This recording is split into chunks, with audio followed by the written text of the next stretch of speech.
Hello everyone, welcome back to my channel success education point with Sapna. इस video में आज हम देखने वाले हैं सोशल साइंस क्लास 10 का चैप्टर नंबर 4 है, जो आपके अर्थशास्त्र की बुक से लिया गया है। वैश्वीकरण और भारतीय अर्थव्यवस्था, इस चैप्टर के आज हम क्वेश्चन आंसर देखेंगे इस वीडियो में।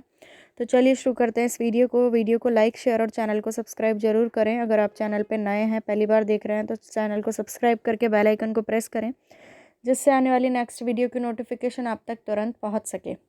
फर्स्ट क्वेश्चन है, वैश्वीकरण से आप क्या समझते हैं? अपने शब्दों में स्पष्ट कीजिए।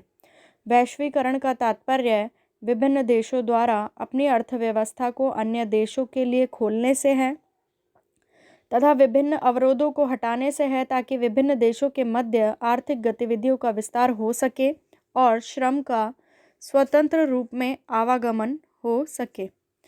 सेकंड क्वेश्चन है, भारत सरकार द्वारा विदेश व्यापार में विदेशी निवेश पर अवरोधक लगाने के क्या कारण थे? इन अवरोधकों को सरकार क्यों हटाना चाहती थी?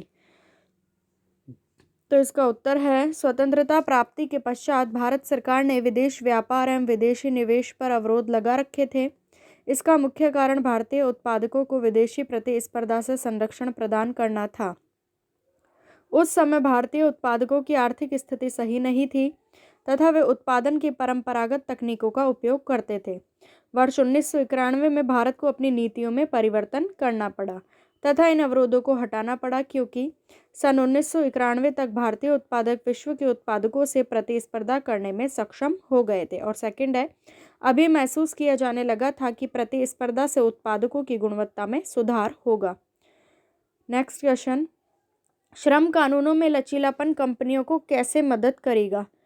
तो इसका फर्स्ट पॉइंट है, श्रम कानूनों में लचीलापन से कंपनी अपनी मनमानी करेगी तथा श्रमिकों को कम मजदूरी पर कार्य करवाएंगी एवं श्रमिक को दैनिक आधार पर रखेंगी। इससे श्रमिकों का शोषण होगा किंतु कंपनियों को लाभ होगा।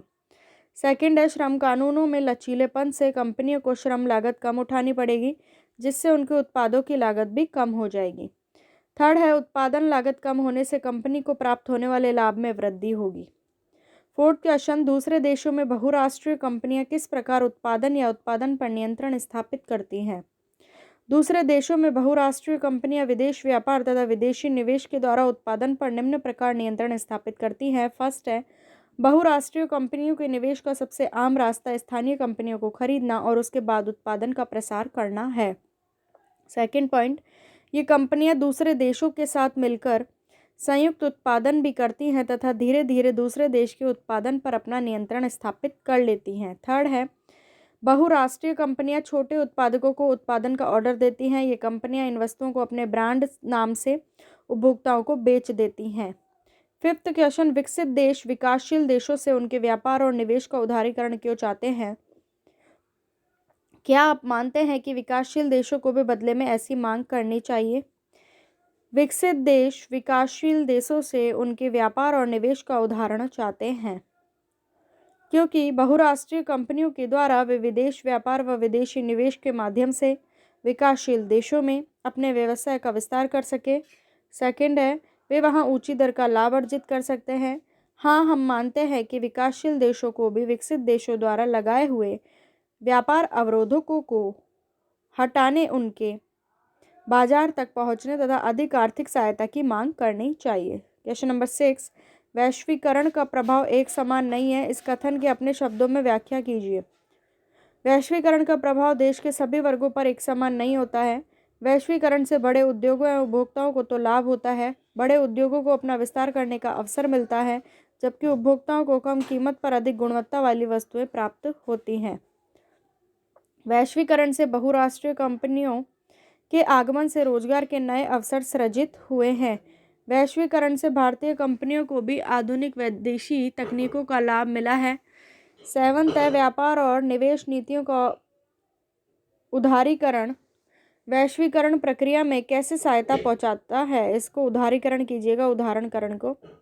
वैश्वीकरण का तात्पर्य विभिन्न देशों के मध्य आर्थिक गतिविधियों का बिना अवरोध संचालन से है। व्यापार एवं निवेश नीतियों के उदारीकरण से हमारा तात्पर्य आयात निर्यात पर लगे प्रतिबंधों को कम करने से है। इन प्रतिबंधों को कम कर दिया जाएगा तो दो देशों के बीच आर्थिक गतिविधियां बढ़ेंगी, विदेश व्यापार में वृद्धि होगी तथा विदेशी निवेश बढ़ेगा। इस प्रकार उदारीकरण के फलस्वरूप वैश्वीकरण की प्रक्रिया में तेजी आएगी। उदारीकरण वैश्वीकरण की प्रक्रिया में सहायक है। क्वेश्चन नंबर 8, विदेशी व्यापार विभिन्न देशों के बाजारों के एकीकरण में किस प्रकार मदद करता है? उदाहरण सहित व्याख्या कीजिए। विदेश व्यापार के माध्यम से दो या दो से अधिक देशों के मध्य आर्थिक गतिविधियां अर्थात वस्तुओं का लेन देन होता है, जिससे दोनों देशों या अधिक देशों में पारस्परिक संबंध बनता है। विदेश व्यापार से वस्तुओं एवं सेवाओं का विश्व के विभिन्न बाजारों में आवागमन होता है। इससे विभिन्न देशों के बाजारों का एकीकरण होता है। उदाहरण के लिए भारत अफ्रीकी देशों से हीरे जवाहरात का कच्चा माल आयात करता है, मतलब खरीदता है, तथा उसे देश में निर्मित कर कच्चा माल खरीदेगा, फिर वो देश में निर्मित करेगा। विकसित राष्ट्र अमेरिका, यूरोप आदि को निर्यात करता है, मतलब बेचता है। इससे इन देशों के बाजारों को क्या होता है? एकीकरण होता है। क्वेश्चन नंबर 9, वैश्वीकरण भविष्य में जारी रहेगा। क्या आप कल्पना कर सकते हैं कि आज से 20 वर्ष बाद विश्व कैसा होगा? अपने उत्तर का कारण दीजिए। वैश्वीकरण निरंतर बढ़ रहा है तथा विद्युत 2 दशकों में इसमें तीव्र वृद्धि आई है। आज से 20 वर्ष पश्चात पूरे विश्व के देशों का बाजार समान हो जाएगा तथा सभी देशों में समान वस्तुएं एवं सेवाएं उपलब्ध हो पाएंगी। इसके अनेक कारण हैं। पहला, संपूर्ण विश्व में बहुराष्ट्रीय कंपनियों का विस्तार होगा, जिससे विश्व के बाजार एक दूसरे के निकट आएंगे। सेकंड है, बहुराष्ट्रीय कंपनियों द्वारा विदेशी निवेश में वृद्धि होगी। 10th क्वेश्चन, मान लीजिए कि आप दो लोगों को तर्क करते हुए पाते हैं। एक कह रहा है कि वैश्वीकरण ने हमारे देश के विकास को क्षति पहुंचाई है, दूसरा कह रहा है कि वैश्वीकरण ने भारत के विकास में सहायता की है। इन लोगों को आप कैसे जवाब दोगे? ये दोनों लोग अपने तर्कों के आधार पर सही हो सकते हैं, क्योंकि पहला व्यक्ति इस आधार पर सही हो सकता है कि वैश्वीकरण के फलस्वरूप हमारे लघु एवं कुटीर उद्योग प्रतिस्पर्धा का सामना नहीं कर पाते तथा वे नष्ट हो रहे हैं। साथ ही देश में उपभोक्ताओं को क्या मिल रहा है? बढ़ावा मिल रहा है। दूसरे व्यक्ति का तर्क इस आधार पर सही हो सकता है कि देश में निवेश बढ़ता है, रोजगार में वृद्धि होती है, नई प्रौद्योगिकी आती है, उपभोक्ताओं को कम कीमत पर अधिक गुणवत्ता वाली वस्तुएं उपलब्ध होती हैं, देश का निर्यात बढ़ता है आदि। 11th, रिक्त स्थानों की पूर्ति कीजिए। इसमें जो है 6 रिक्त स्थान भरने हैं आपको। तो पहले में आपका आ जाएगा वैश्वीकरण, दूसरे में आएगा व्यापार, तीसरे में आएगा यहाँ वे अधिक लाभ अर्जित करती हैं, 4th में आ जाएगा विदेशी व्यापार, 5th में आ जाएगा विदेशी निवेश और 6th में आ जाएगा प्रतिस्पर्धा। क्वेश्चन नंबर 12, निम्नलिखित को सुमेलित कीजिए। तो इसमें क का हो जाएगा ब, ख का य, ग का द, घ का स और ड का अ। क्वेश्चन नंबर 13, सही विकल्प का चयन कीजिए। वैश्वीकरण के विगत 2 दशकों में द्रुत आवागमन देखा गया है। तो इसका सही उत्तर हो जाएगा ख, देशों के बीच वस्तुओं, सेवाओं और निवेशों का। अगला, विश्व के देशों में बहुराष्ट्रीय कंपनियों द्वारा निवेश का सबसे अधिक सामान्य मार्ग है। तो इसका उत्तर भी हो जाएगा ख, स्थानीय कंपनियों को खरीद लेना।